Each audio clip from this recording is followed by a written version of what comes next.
আজকের গল্প যমরাজের কাণ্ড। খুব মজাদার একটি হাসির গল্প। একবার যমরাজ পৃথিবীর মানুষের মন পরীক্ষা করতে রূপ পাল্টে মর্তলোকে নেমে আসলো। এসেই সে প্রথমে একজন দুধওয়ালাকে দেখতে পেল।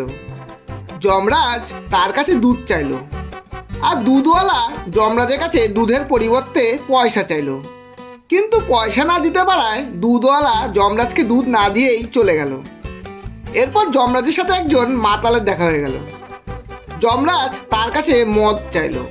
সেই মাতাল তখন যমরাজকে মদ দিয়ে বলল, নাও বন্ধু, যত ইচ্ছে খাও, আর খেয়ে যত ইচ্ছে আনন্দ উপভোগ করো। যমরাজ খুশি হলো।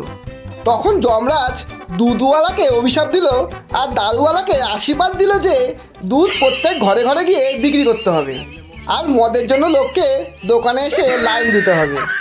ধন্যবাদ। গল্পটি যদি ভালো লাগে একটা লাইক অবশ্যই দেবেন, এবং বন্ধু ও প্রিয়জনদের শেয়ার করে চ্যানেলটি সাবস্ক্রাইব করে পাশে থাকবেন।